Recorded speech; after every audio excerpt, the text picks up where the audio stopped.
Rain splashed against the revolving glass doors of Evercrest Tech's corporate tower as people hurried in, clutching umbrellas and shaking off the chill. The marble lobby bustled with smartly dressed candidates waiting for their interviews, some rehearsing answers under their breath, others tapping nervously on their phones. None of them noticed the small figure who slipped quietly through the doors, droplets dripping from her yellow raincoat onto the pristine floor. Emma Parker was only 8, but she'd made up her mind all by herself. She had watched her mum, Julia, practice for this interview every night for 2 weeks straight. Julia had been laid off 3 months ago when the local diner shut down, and they'd been living paycheck to paycheck ever since, scraping by on tiny cleaning jobs and kindness from neighbors. This interview was everything. If her mum got hired by Evercrest, they'd finally have a safe apartment again, instead of bouncing between friends' couches. But late last night, Emma had woken up to find her mum doubled over in pain, whispering apologies through tears. Emma had called the ambulance herself, holding her mum's cold hand all the way to the hospital. When her mum fell asleep under the soft beep of machines, Emma spotted the folder with all the papers her mum had prepared, now tucked into the side of her purse next to the locket she always wore. So here Emma was now, her shoes squeaking on the shiny marble, clutching that folder against her chest like it was a shield. She stood on tiptoe at the receptionist's desk, her wet hair sticking to her forehead. "Hi, sweetheart, are you okay?" the receptionist asked, confused but kind. The line of candidates behind Emma shifted, annoyed at the holdup. "I'm here for my mom's interview," Emma said, her voice shaking just a little. "She's sick at the hospital. She can't come, but she needs this job. Please." The receptionist blinked, glancing back at the well-dressed line. A man with slicked-back hair scoffed loudly. "Are you kidding me? What is this, a daycare? Some of us have real appointments." Emma hugged the folder tighter and turned, facing him with her small chin lifted stubbornly. "My mom worked really hard for this. She's the best mom. She just got sick." Some people in line looked away, embarrassed, but no one stepped forward to help. The receptionist didn't know what to do. She'd never seen anything like it. Then a voice cut through the tension. "What's going on here?" Mark Anders, the CEO himself, had come down to the lobby. It wasn't his usual habit. He hardly ever left the 21st floor unless it was urgent. But today, something had made him curious. Maybe the odd hush that had fallen over the waiting area.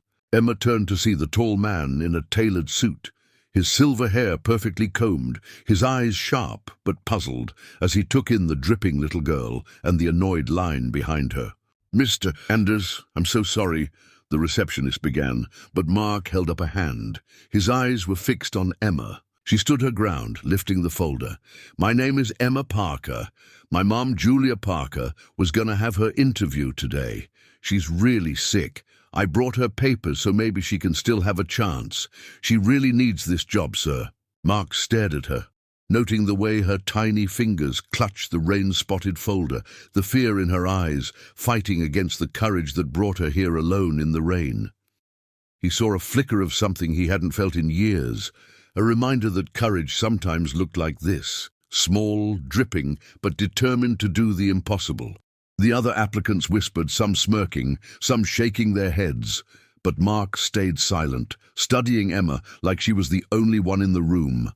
And then, very slowly, the man everyone called Ice-Cold Mark did something that made the whole lobby fall dead silent. He knelt down so he could look Emma right in the eyes. Mark Anders felt the weight of every eye in the lobby as he crouched to Emma's level. He hadn't knelt for anyone in years, certainly not in front of half his own staff and a line of job candidates. But none of that mattered as he looked at the trembling little girl in the rain-soaked coat, clutching a folder she was far too small to carry alone. "Emma," he said softly, his voice calm but clear enough for everyone to hear, "your mom must be very brave." Emma nodded quickly, eyes bright, despite the tears threatening to spill. "She is. She never gives up. She said Evercrest was her dream job. She said if she got this job we'd get our own apartment and she could buy me a real bed." Mark swallowed something hard in his throat.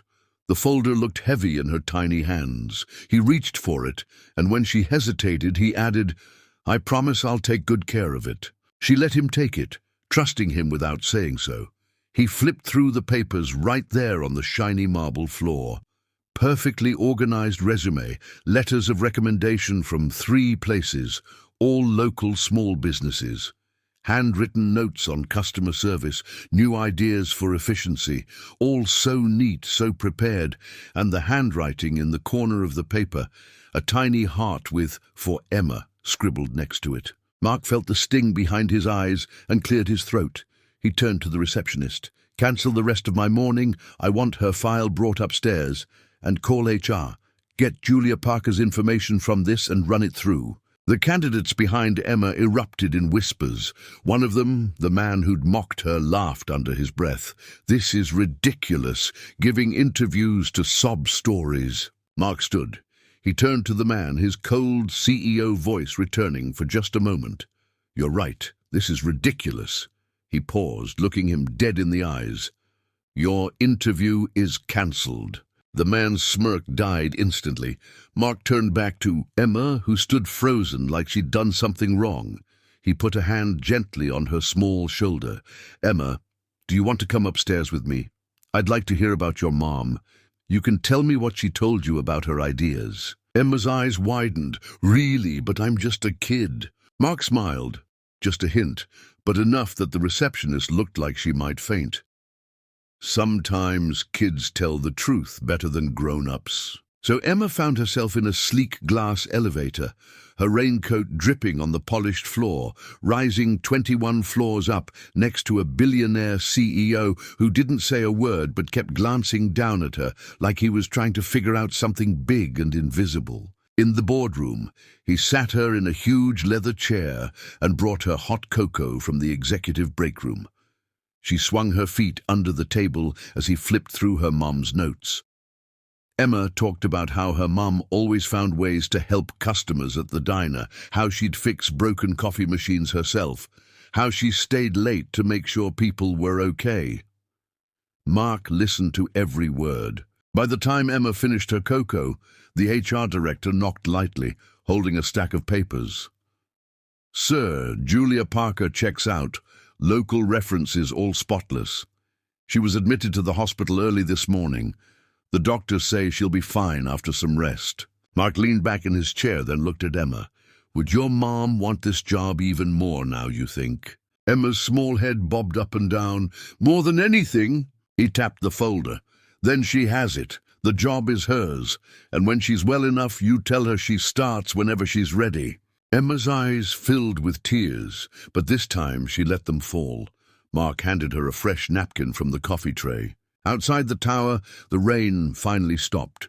Somewhere down the street, a hospital room waited where a mother still dreamed of giving her daughter a real bed, not knowing her little girl had just walked through marble doors and changed both their lives forever.